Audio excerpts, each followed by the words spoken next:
All right, welcome back, everybody. I've got 2 more weeks of training for you. I promise to those who don't particularly like the training talk that I put in, I promise you that I have other topics that I want to get to, and I haven't forgot about you, but um, I think these are important. Not and people have talked to me and messaged me on Facebook and posted on Facebook and stuff about how they found a lot of value in this from me posting what I'm doing and how they can apply it to their own training. So I do think there's some good stuff in there. Not necessarily my day-to-day stuff, but some of the lessons that I point out I think are pretty solid to a lot of people. And I think it is key knowing that someone who was an Olympic trials qualifier and performed at a pretty high level and does train at a high level, knowing what kind of struggles and things that they go through and how that is relatable to the everyday runner too. So I appreciate everybody that has given me feedback on that, and so we'll keep it rolling. But I do have a lot of other topics that I wanna get to. But fall marathon season is upon us, so it's tough enough to even to get this in. So hopefully, once things settle down, we'll get more written out for you. So now we're going to talk about the 9 and 10 weeks out from Indy. So we're looking basically at the beginning of September. So I didn't have a lot going on. So 9-2, 9-3, 9-2. I was the last day we spent at the cottage for the summer, and then we came home, and that took it's like a 3.5 hour drive. Um, Josephine had to stop a few times. So it's always interesting when you're driving through northern Michigan where you're going to be able to find a place to stop. But we managed. But all said and done, no afternoon run that day. We just got home and pretty much crashed. So uh, we just left it at that. But 9-3, I did a strength workout. So I did 8x1 at marathon pace -10 with a 2:30 jog, and they were all under 5:10 pace for the mile, which was pretty solid for me. And 2:30 jog recovery is pretty really really solid for me. So I think I averaged like just right around a third of a mile for recovery. And I'm going to talk about more about the recovery stuff a little bit. But that's really good. To me, that's a good indication of where you're really at for your fitness level. Total was 17 miles for the day. I did do some light foam rolling in the evening. I'm trying to get better at that, guys. Even if it's 10 minutes a day, trying to do something. The next day, 10 miles. I ran 10 miles with the guys on the team. So I came into Rochester, and we went up the Paint Creek Trail from the duck pond, and those guys, gosh, they run so hard. I forgot how, and they sneak it up on you too. So like, Mike and I are in our late 30s, and we need a few miles to warm up, which they kind of do. But for me now, warming up a couple miles is like 7:30 to 8 minute pace, and for them it's like 7 to 7:30 pace. And then we basically go out the trail, turn around, and come back, and they start just kind of creeping that pace up a little bit, and before you know it, you're running 6:10, 6:20s. It's pretty fast.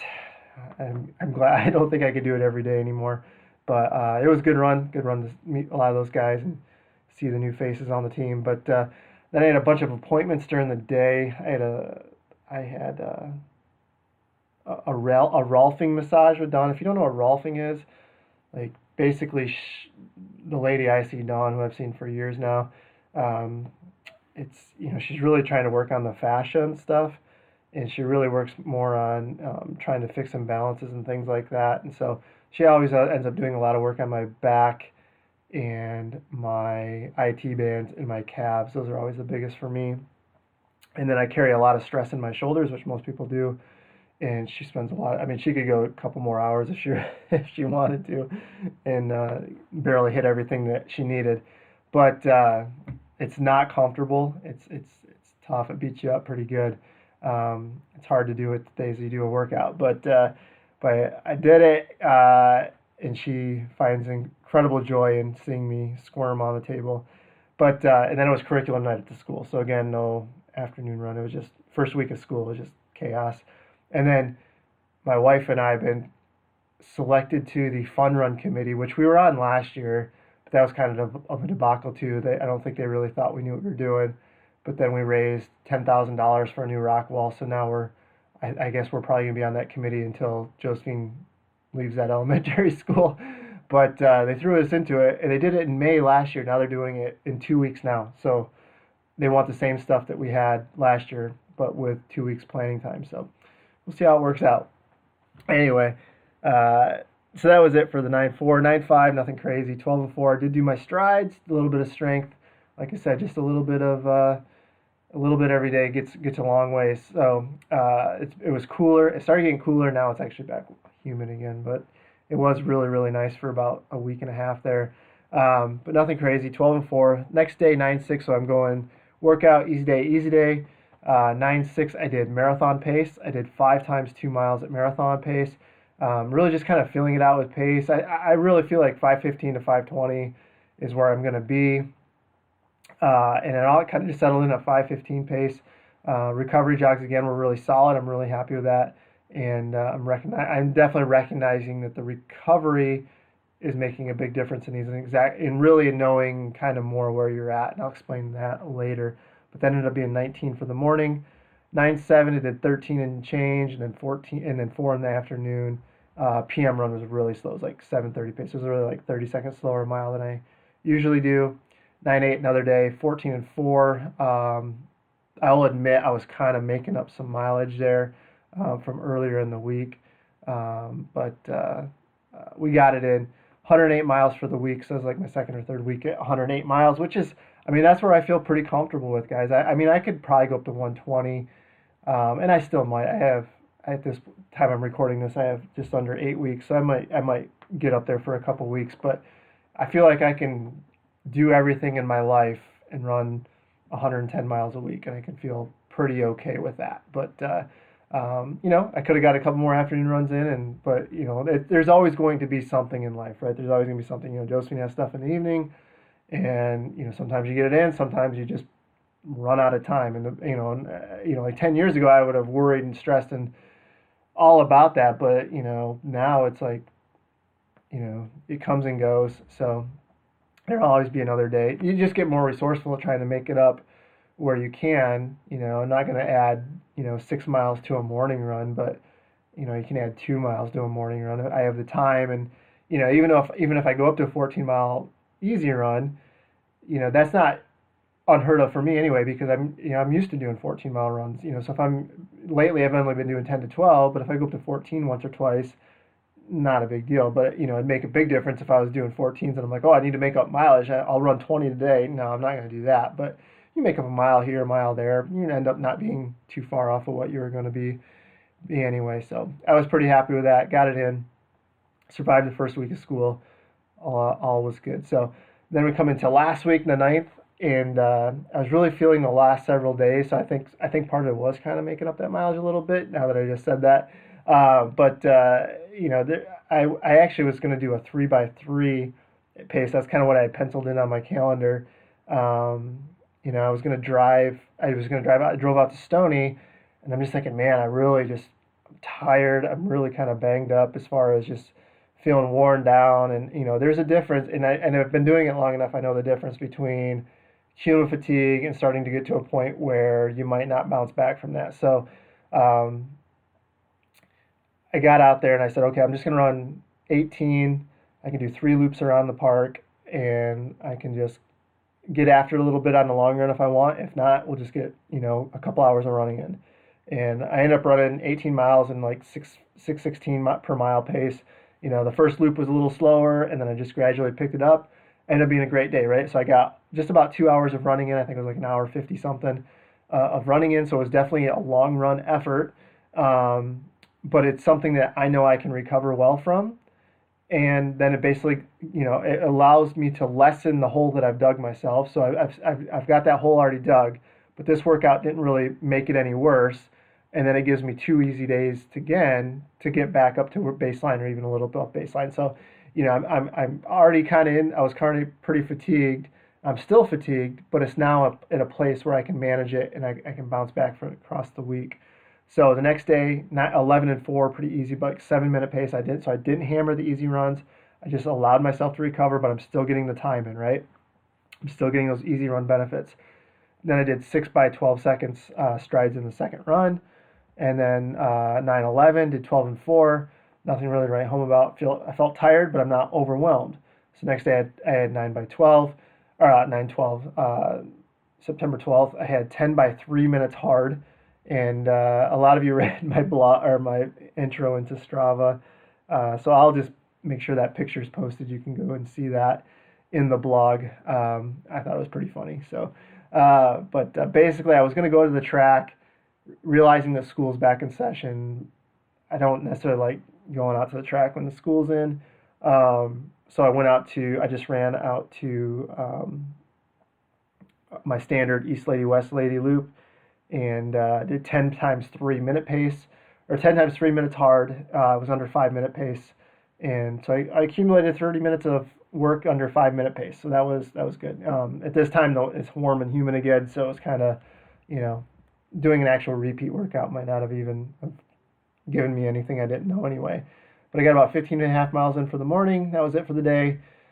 September 13th, 12 miles really slow. No PM run. I took my brother-in-law to his eye doctor appointment at U of M. Many of you know his story. Many of you don't know his story. So those of you who don't know, my brother-in-law was shot in the head in Afghanistan on Halloween Day, on October of 2011, on Halloween Day. So that was it's been 8 years, and so he was shot by a sniper. They were raiding a bazaar, kind of like a flea market type thing, where they sold heroin and poppy, and that was how that's how the Taliban supplies a lot of their funding, is through drug sales to Europe and Northern Africa and Russia. So he was part of special forces over there. It was pretty much assumed that he wasn't going to make it, but I think God has another plan for him, and he's still with us, and he's actually does really well. His mobility's there. He's missing part of his frontal lobe of his brain, so his temper's a little there, but because that's a part, something like your emotions. From what I understand, something like your emotions and stuff are in that section of your head. But his main issue is that his eyes were really damaged from the percussion of the round. So he has a lot of eye problems. I actually had to reattach his retina, or reattach his optic nerve, which I didn't even think was possible. It's amazing that he can see anything at all, but he can basically see, like, he could look at a window and know that was a window. He could know really contrasting light and dark colors. He can kind of make out, but he still goes to work every day, and but he has obviously has a lot of appointments. So anyway, so I took him to his appointment at U of M, and they're doing some really crazy stuff with it'll be amazing. I think you'll be amazed at like the kind of advancements you see in these types of things in the next 10 years. It sounds like there's some really crazy stuff. So I actually think he'll see again in his lifetime, just based on what some of the things they're talking about. But anyway, took him there, didn't get an afternoon run in. Whole family just kind of sat home, had some pizza, and went to bed early. We were tired. 9:14, so on Saturday, I did a later morning run because Nikki does her workouts on Saturdays. She drove up to our office in Rochester, which is 20 minutes away from our house. And we're right next to the Clinton River Trail, which meets up with the Macomb Orchard Trail and the Paint Creek Trail, which is really cool. So it's nice running out here, especially on the weekends. She did her workout, so I didn't get out till about 10 in the morning. But the nice thing was that the thunderstorms that blew through the day before brought in the cold front. Awesome day. I ran 12 miles, 6:57 pace, and I think I did a afternoon run. I don't have it written down, but I think I did an afternoon run. Nothing special. 4 miles around my neighborhood, and did some strides. But 9:15 I did. So yesterday I did a marathon pace workout again. I drove out to Stony. I did that because Nikki takes Sundays off, and I can leave the house early. So I did a pretty big workout, 3 miles, 4 miles, 3 miles at marathon pace. And honestly, I was thinking, like, that's a pretty big workout as far as the repeat distance per repeat. So I was really thinking like if I could be right around 520s, that'd be pretty solid, especially doing it myself. But I ended up averaging 515s, and my first mile was like 520, and then we got it back down to like 515s from there and had a few in the 512 range. Recovery jogs were much faster than in the past. Usually I do something like this and it'd be like over 8 minutes for the mile that I would take as a recovery jog. And it ended up being like 6:45s for the recovery. So I was really impressed with that.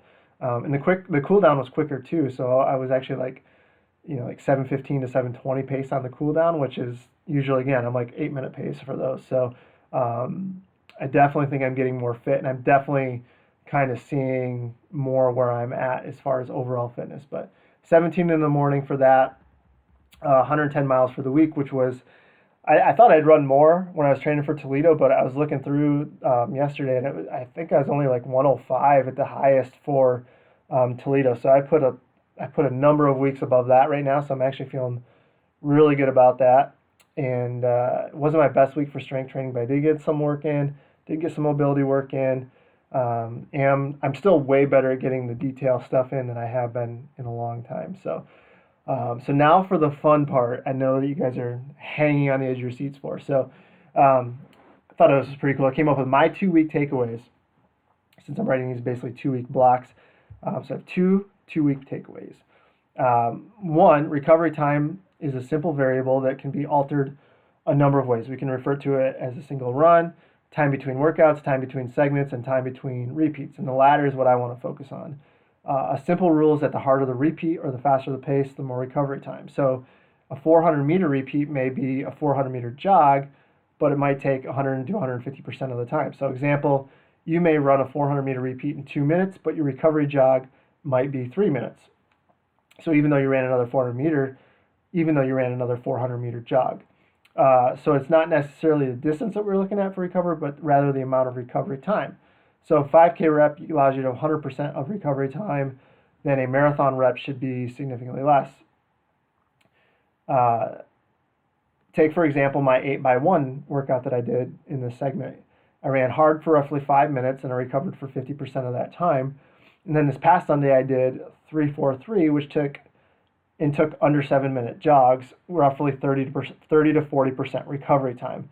My aha moment is that this is keeping the recovery distance about the same. So I'm still doing like quarter mile, half mile, mile for the recovery, but the time that it's taking to do those recoveries is coming down significantly. What I have noticed is that my repeat times are down a few seconds per mile. So, like in the past, that 5:15 for 3:43 might have been like 5:10s, but in my mind, I don't think it's giving me a true representation of marathon effort, right? So it's like, yeah, I'm running those, I could run them faster, but I'm taking a lot longer for my recovery. So is that a true representation of what I can run for marathon pace? I don't think so. I think the fact that I'm slowing down just a touch on those, but my recovery time is so much faster between each repeat that 5:15 is definitely a more accurate representation of what I can run for a marathon. So to me, especially like in the last year or so, I've been hitting workouts faster, but I feel like the recovery times were slower. So it wasn't necessarily a true representation of marathon time. Or now I feel like I'm running a little bit slower than what I was, but since the recovery is so much faster, I do feel like I'm much closer to a truer sense of what my marathon pace should be. So I think that's something you can take with yourself is that, yeah, I'm hammering these marathon repeats or I'm hammering these strength workouts, but I have to like basically walk my recovery. Then are you really accomplishing what the purpose of the workout is? And that's something you can evaluate on your own. And so if you're doing the workout just to say I'm crushing this workout, but you're not looking at the workout in its entirety, meaning how are my recovery times looking in conjunction with how fast I'm running? And if there's a big discrepancy there, that's something maybe you should consider, because then you're kind of cheating yourself. You're obviously working hard, but you're cheating yourself in the fact of not necessarily really knowing what you're truly capable of. You're giving yourself a kind of a false sense of where you're truly at. All right, so my second takeaway is learning how to adjust without sacrificing. And so the 18 miler was the perfect example. I modified my plan days to allow me to recover, yet this was still the biggest mileage week I've had in months. I began feeling began the week feeling like a wreck and ended the week on a very high note. And how did I do that? I simply did a workout I knew I could do with less relative effort first. This essentially gave me a few more days of easier running before I came back with 2 significant workouts later in the week. So by being flexible, I only sacrificed, air quotes, the days I originally had penciled in, but I still gained all the workouts that were planned for the week. I didn't sacrifice any workouts. I just moved around what I knew I could recover faster from while I was really in that kind of the depth of that hole, to set myself up to be able to not dig that hole any deeper, not lose any fitness, not have to take time off, not have to skip a workout, and then bounce back and be able to do the rest of the week as planned. And so recovery doesn't have to mean missing workouts, but rather rearranging to fit your strengths and weaknesses. And you know yourself better than anybody. So if you know that long runs just take everything out of you, then maybe set something up where you can give yourself a workout that's going to set you up for success, and then come back and do that long run. Or, usually it's not necessarily the long run, but it's usually a strength workout or a marathon tempo. It kind of gives you a little bit of heartache. And even if you have to spread those days out, so if you're on a typical Tuesday, Thursday, Sunday, and you really have tough time recovering from the Tuesdays, then do your Tuesday workout, but then do your Wednesday off, your Thursday easy, Friday a workout, your tempo run, and if you bounce back from that relatively okay, Saturday easy, Sunday long run. So you've given yourself 2 days between the workouts that really beat you up the most, and you can still bounce back and get the schedule in its plan. So don't think it has, just because something's written there, it's written there mainly as a template, but you can always rearrange things to fit your strengths and weaknesses. That's the difference between going into cumulative fatigue and just being overtrained, because so many times we want to just plow through and mark a day as completed as it was originally scheduled, and if you somehow feel like if I don't do it on the day that I was planned to do it, then it basically doesn't count. And that's not the case at all. You can definitely rearrange to fit where you're at and still not sacrifice anything. In fact, probably make it even better for yourself. That's not a problem. Don't think that Thursday has to be your tempo run, come hell or high water. And that's, you got to use some individual judgment there, or that's where you consult with your coach and be like, okay, this is where I'm really getting hung up on. How can we move these things around to still get all this stuff in, just may not necessarily look the same way. It doesn't have to be that way. So, those are my 2 big takeaways, and I think those are things that everybody can take with them, with their training. And so ultimately, I think too, when you look at stuff like that, is when you keep a good log, you kind of know how you feel, but you don't just go through the motions, but you kind of keep track of how you feel on these things, so that you learn the most you can about yourself as a runner, and then you can learn these things, and you have these moments in your head, and you're like, okay, well, it doesn't have to be Thursday tempo run. It can be, Thursday long run if I can do that, and then come back and do my tempo on Saturday.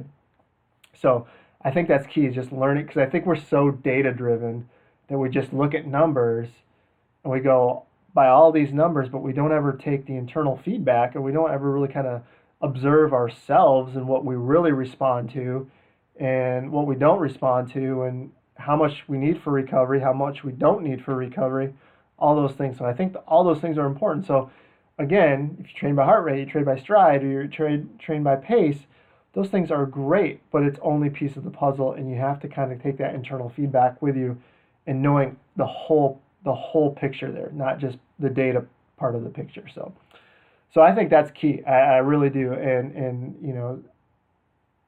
if you're just doing a schedule to do a schedule and say I ran a marathon, that's one thing. But for the most part, people are listening to this because they want to learn how to run better, and they want to learn how to become in that running lifestyle without it consuming their life. And I think those are little things that you can do to help you along that journey. So anyway, that's it for this segment.